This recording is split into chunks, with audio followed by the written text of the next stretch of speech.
Assalamualaikum warahmatullahi wabarakatuh. Perkenalkan, nama saya Syafarini dengan NIM 21112111029 dari kelas A1 jurusan Ilmu Kesehatan Masyarakat, Fakultas Kesehatan Masyarakat, Universitas Andalas. Pada kesempatan kali ini, saya akan membahas proses pernapasan pada manusia dan salah satu permasalahan pada sistem pernapasan manusia, yaitu asma. Udara pertama kali masuk ke saluran pernapasan melalui lubang hidung dengan mekanisme inspirasi. Di rongga hidung, udara disaring oleh rambut-rambut hidung dari partikel debu yang ikut terhirup. Di rongga hidung juga, udara akan dihangatkan dan dilembabkan sesuai dengan suhu tubuh. Dari rongga hidung, udara akan disalurkan ke faring, yaitu persilangan antara jalur udara dan jalur makanan. Setelah melalui faring, udara akan memasuki laring.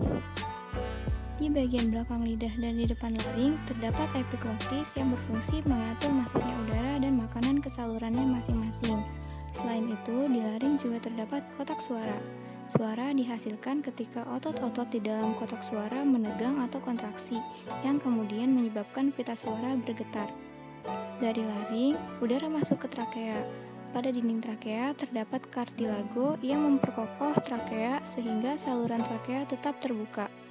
Pada trakea terdapat epitelium yang ditutupi oleh silia dan selapis mukus yang berfungsi untuk mengeliminasi debu yang masih lolos dari rongga hidung.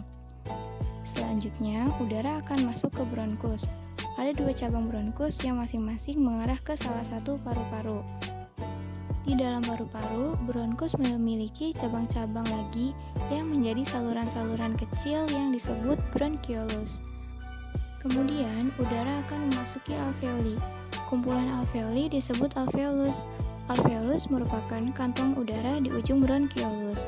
Oksigen dari udara yang memasuki alveoli akan terlarut di dalam selaput lembab yang melapisi permukaan dalam alveoli. Kemudian akan berdifusi dengan cepat melintasi epitelium ke dalam kapiler darah yang mengelilingi alveoli. Sedangkan darah dari arah yang berlawanan, karbon dioksida berdifusi dari kapiler darah melintasi epitelium alveoli dan menuju ke rongga hidung untuk dikeluarkan dari tubuh melalui mekanisme ekspirasi. Selanjutnya, saya akan membahas tentang penyakit asma. Asma merupakan salah satu penyakit kronis pada saluran pernapasan di dalam paru-paru. Seperti yang sudah saya jelaskan sebelumnya, saat pernapasan udara masuk melalui lubang hidung, lalu dilanjutkan ke trakea, terpecah ke bronchiolus kanan dan kiri, hingga akhirnya memasuki alveolus, di mana pertukaran gas akan berlangsung. Orang yang menderita penyakit asma akan mengalami penyempitan atau peradangan pada saluran pernapasan. Otot-otot dinding saluran akan menyempit dan mengeluarkan lendir sehingga udara yang ada di paru-paru tidak bisa keluar. Saluran pernapasan pada orang yang menderita penyakit asma sensitif terhadap beberapa hal tertentu seperti debu, bulu hewan, perubahan cuaca, asap, emosi yang berlebihan, dan sebagainya yang dapat menyebabkan penyempitan saluran pernapasan secara tiba-tiba. Asma merupakan salah satu penyakit keturunan.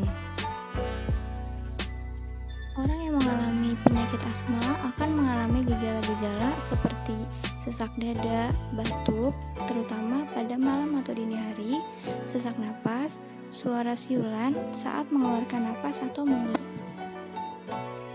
Untuk mengendalikan penyakit asma dapat dilakukan dengan beberapa cara, yaitu dengan mengenali dan menghindari pemicu asma, melakukan langkah pengobatan yang tepat, mengikuti dan menggunakan obat-obatan asma yang disarankan dokter secara teratur, serta memonitor kondisi saluran pernapasan.